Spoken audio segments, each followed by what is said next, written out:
Cost, appearance, function, performance. These traits determine the success of an airsoft replica. A balance must be established. If cost is high, players on a budget become alienated. If function is hindered by manufacturing blunders, then performance is sure to suffer the same downfall. And no amount of good looks can purely save a product that's already diving down the rabbit hole. For the sniper community, this rings truer than you might think. This is where we begin. This is my review of the Ares M40A6.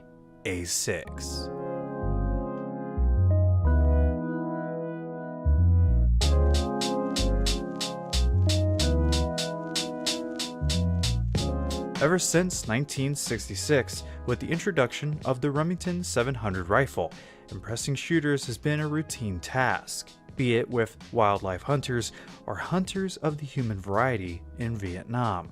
The first variant, the M40A1, would then make its way to the field in the late 1980s, but similar to its predecessor, the A1 wouldn't come standard with even the simplest of amenities, like a bipod or even a mounting hole for any other stabilizer. If you were a Marine who required a steady platform to shoot from, you'd have to rely on your own techniques or fire the rifle from packs. Regardless, this wasn't too much of a bother for any sniper of the time.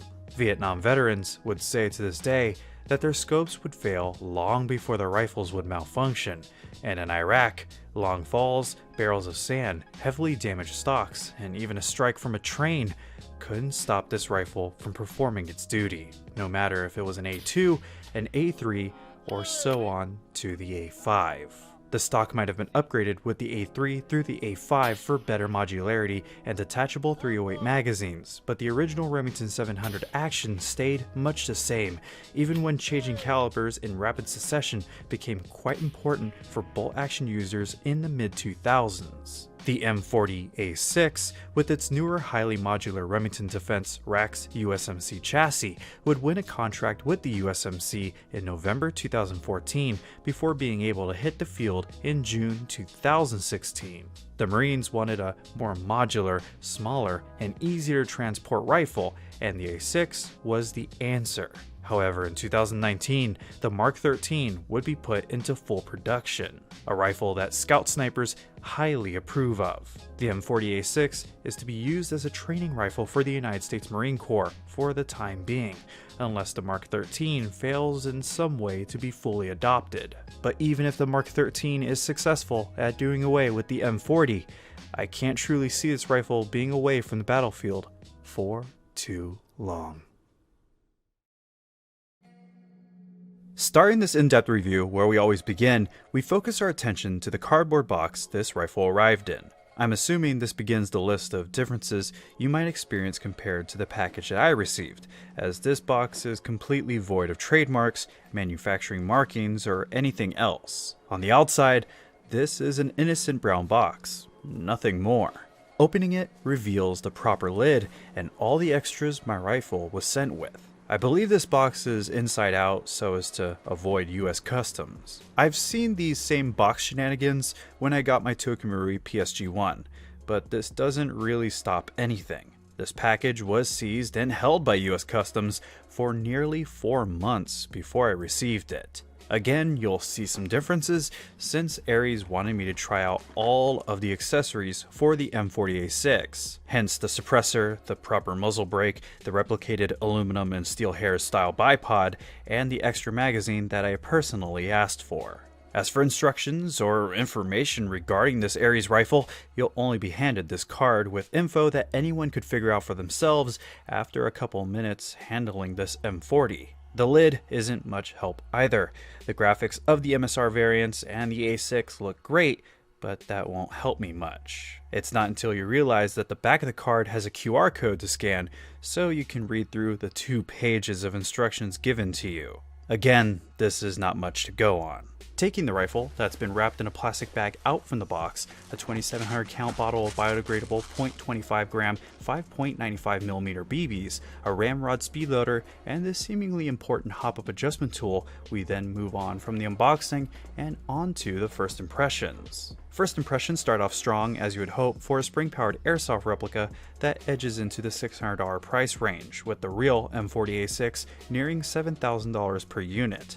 If you just wanted the real Rex chassis, you then would be spending around $2,800. This Ares M40A6 by no means is a cheap replica to acquire, so first impressions better be as good as they can be, if not better. Looking over the metal parts, a lot of aluminum makes up the exterior build, from every single tan part including the stock, handguard, the top rail, and lower receiver. CNC 6063 aluminum was also the material of choice to construct the outer barrel, the muzzle brake, the upper receiver, the bolt handle, and the rear of the bolt, and even the magazine release and stock release latch. Only the screws, QD sling slots, and the bipod mount are made from steel. The suppressor was also made entirely of aluminum, while the thick plastic cheek rest, rubberized butt pad, and rubber pistol grip were apart from everything else. The grip, in my opinion, being the most comfortable offering I've ever had on any of my nearly 60 replicas. Everything feels great and quite solid, leading to no wobbles or unintended sounds from the rifle. The only outlier in quality is the cheap plastic blaze orange muzzle brake that the US models must be sold with. I won't be adding this as a con, as there's no real way around this, but instead,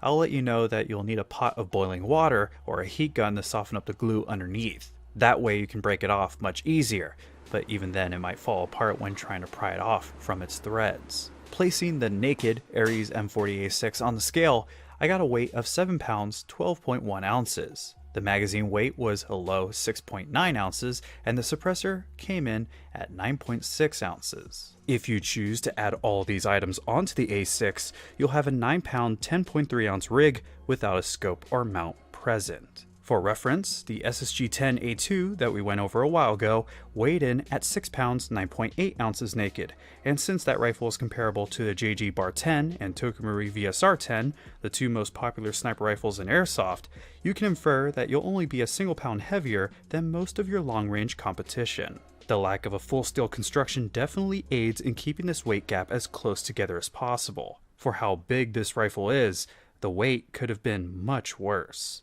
Without the suppressor, the Ares M40A6 measures in at 41 inches from the end of the stock fully retracted to the muzzle brake. Fold the stock for transport or storage, and this length is cut down to 32 inches from the hilt of the pistol grip to the brake. Adding the suppressor on will then add on another 6 inches, leading to these measurements. Focusing our attention at the end of the barrel, of course, we have the proper muzzle brake that was included in the box. Crafted from aluminum, this brake can be removed by taking out a grub screw and backing it away from its 27mm threads on the outer barrel. Note that these threads are said to be 27mm counterclockwise and not 14mm counterclockwise threads by Ares themselves, meaning you won't be able to add on any other devices to this rifle without modifications. The one available attachment that will slide over this muzzle brake is the SIL-010.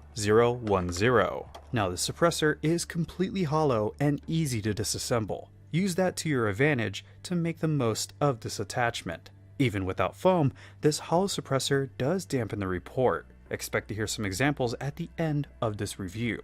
Just be sure to tighten the suppressor on firmly around the muzzle brake's collar. You might notice as I do this that it's not exactly centered. That's not good to see, but I'll confirm that this doesn't affect my shots at all. It works fine, but I would like to see Ares fix this sloppiness in this suppressor. You might see this as a very minor annoyance, but if I spent $40 to $70 on the suppressor just to have it off center, I'd be quite upset. Moving down the tapered aluminum barrel that wraps around a 6.03 by 335mm inner barrel, the chassis is introduced. This rifle may be had in both tan and black, but both variants are identical apart from color. The foot-long Cadex style handguard has been lined up with these rectangular cuts to again keep weight low. However, modularity is still the main goal here. That being said, expect to find QD sling slots at the rear of the handguard, 2 on both sides, that will work together with the 4 on the stock, 2 again on each side. For rail attachment locations along the octagonal handguard, you have 4 screw points along the bottom and its neighboring planes, 6 points at 3 and 9 o'clock, 5 points on each side at 10 and 2 o'clock, and a 19-inch monolithic 1913 Picatinny rail up top. This rail interfaces with 7 Allen screws to keep it stationary. But if you do feel the need to remove this rail, you'll find 6 more screw points underneath it along the handguard. I found a major defect in my rifle doing this though. I thought the rear 2 screws were simply loose, but notice if I were to screw down the rear of the rail, I then wouldn't be able to do the same with any of the other screws. It looks like the rail was simply held down by the front 5 screws doing all the work, meaning there's no way to screw all these down all at the same time unless I'd like to cross-thread a few of them. That's just unacceptable to me. Ares, you really need to take a look at this to make sure I didn't just get a lemon, because now I have to partake in the lesser of 2 evils and force the rear 2 screws through the riser plate and into the upper receiver. Removing the entire handguard can be done with a couple more Allen screws being removed, but at this point, I'm just taking things off for the sake of exploring. This is another process we'll come back to when we take a look on the inside. The stock is clearly very busy. The word modularity is being thrown around a lot in this review, and that continues here since the stock can fold for storage and transportation by pulling this lever back, or with the push of this button to reverse the action. The butt pad can be brought up or slid back down by pushing this button, extended with the screw, and the cheek rest can be raised. All these screws and levers serve a purpose, and that's to make any shooter feel comfortable when using an M40A6. You can even add on a level or a monopod if you really needed them with these pick rails, or even remove them if you'd like. A bit of wear can be seen where the stock pivots, but that's excusable. I really like the stock, even with the slight wobble in the butt pad, so Ares is looking good here. Something that doesn't look as good would be this defect in my chassis frame. It's not a crack from what I can tell, but whatever it is, it's not doing this replica any favors. Quality control is a bit off according to this rifle. Looking at the controls, the magazine release works fine, just like the safety switch that will only fire when forward. You can see that I've worn off some of the paint both around the safety and along the ramp that the bolt rides above. More wear can be found inside the magazine well, since the magazine has a bit of a breaking in period. Even now, this magazine, seen with the earlier released Ares MSR 700, only goes in cleanly when pulled directly down or when inserted perfectly upward.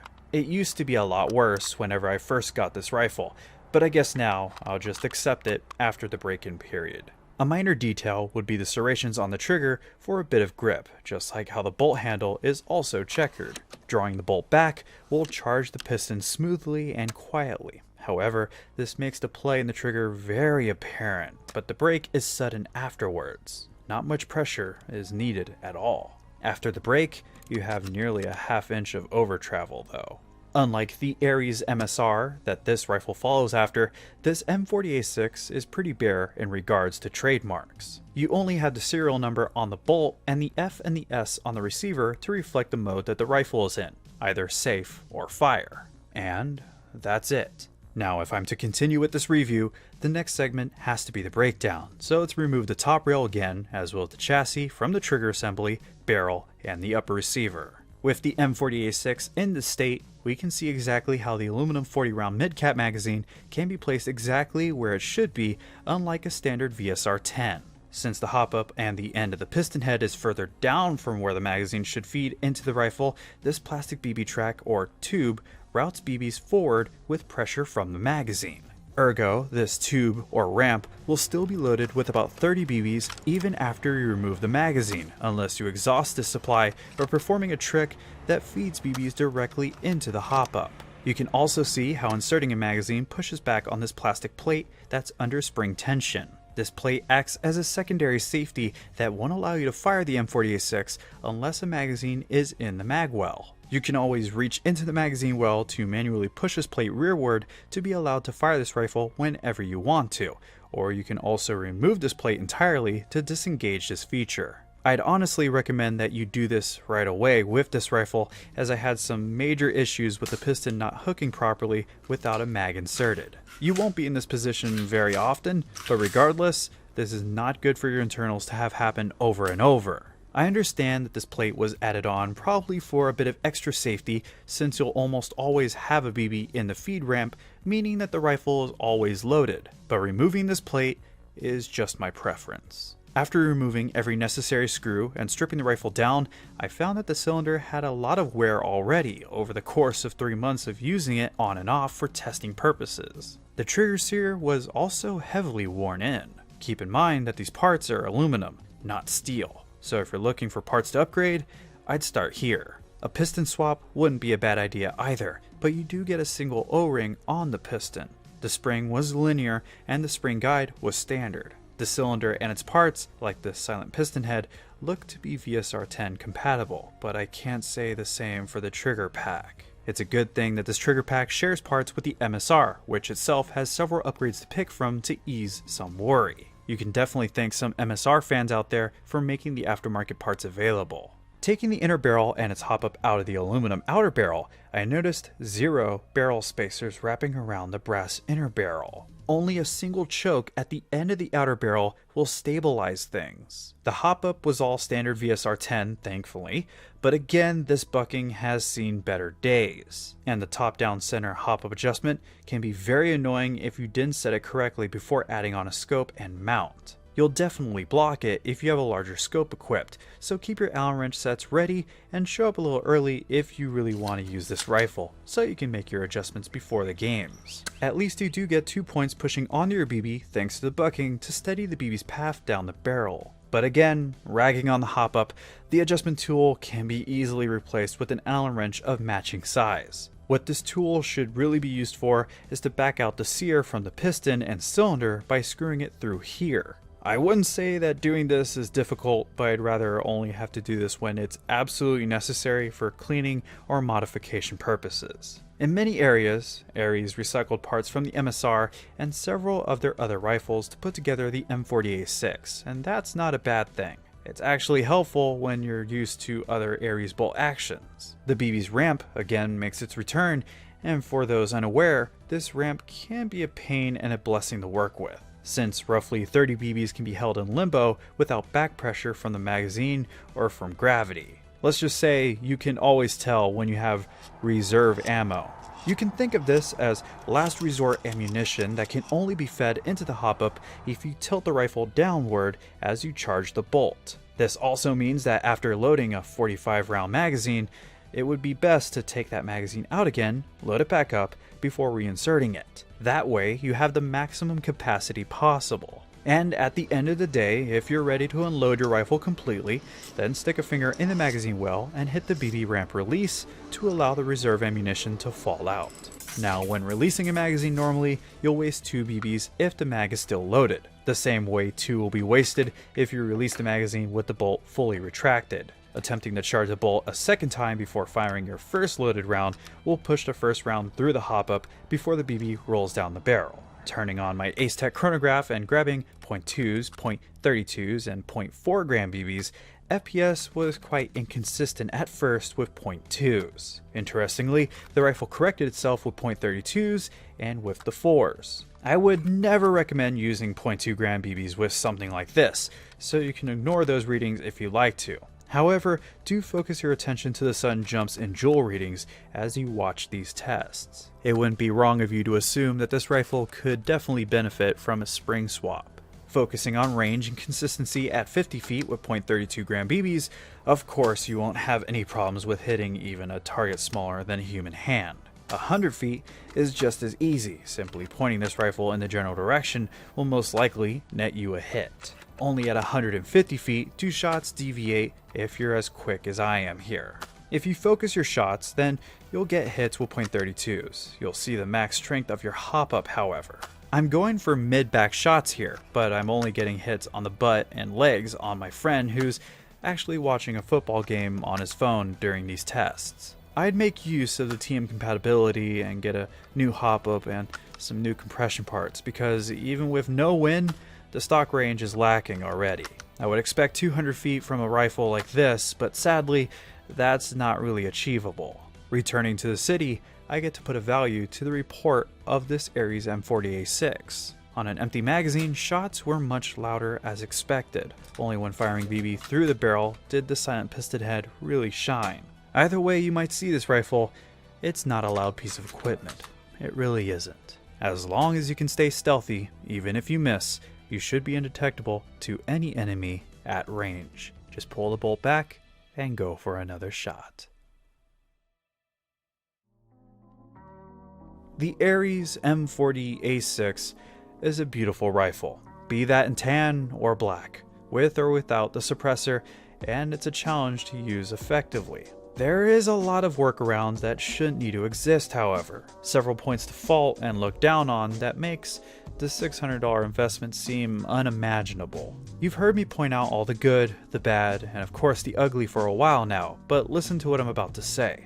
Realistically, looking at this Ares replica, I would claim that you get this rifle if you already like the M40A6. This is something you buy if that rifle is exactly what you want to play with, and that's not truly a bad thing. However, there will be disadvantages to this. Much like if you wouldn't have it any other way but to play with an M240 Bravo or with an M1919 replica. Both of those choices lack in ergonomics, parts availability.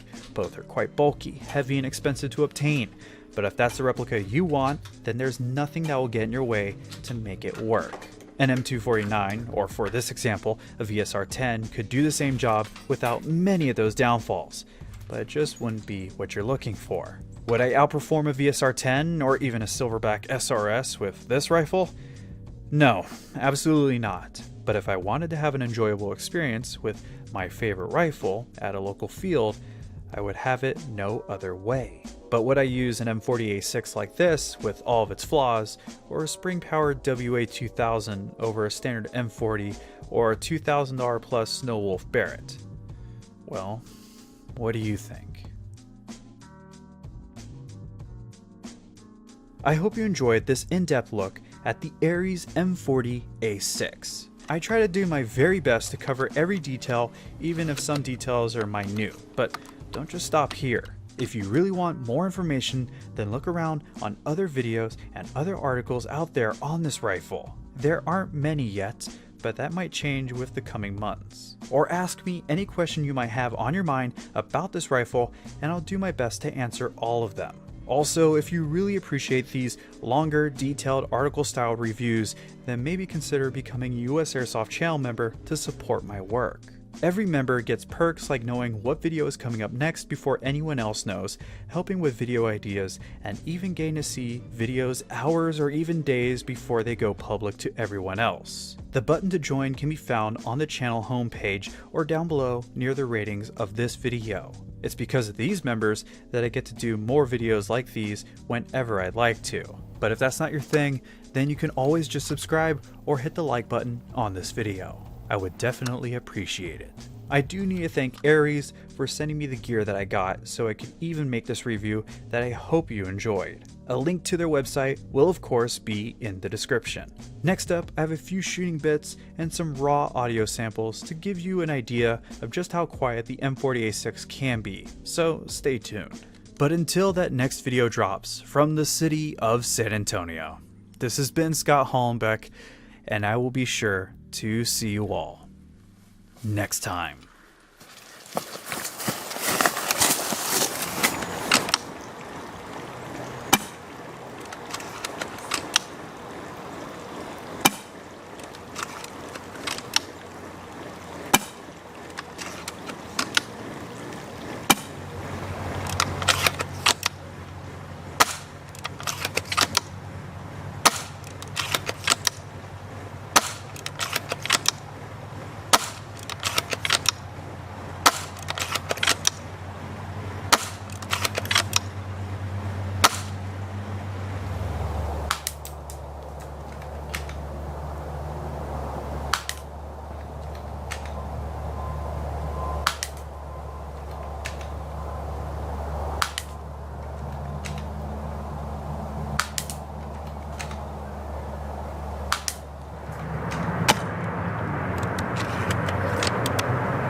Something to be aware of. This rifle can slam fire. I pointed this out earlier in the review. However, if you can hear, the BBs are rolling around inside the ramp inside the rifle. If I were to point the rifle normally, it will blank fire. Nothing will come out of the rifle. However, if I point it downward, gravity will make the BBs feed into the hop-up. Meaning, if I charge it again now, it will feed.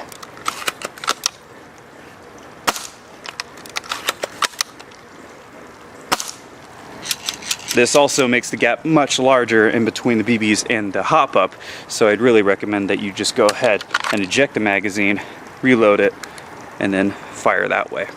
However, without a magazine, you can still fire this rifle. Go ahead and charge it. You can put your finger inside of the mag well and fire it that way. This is a very awkward way of firing, but it is an option.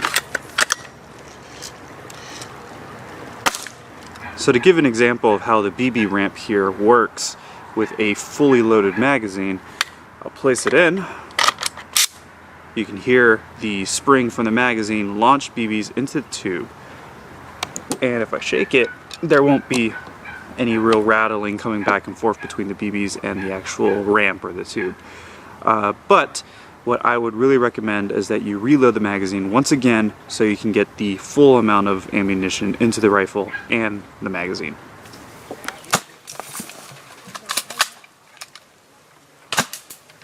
Come on, buddy. That shit.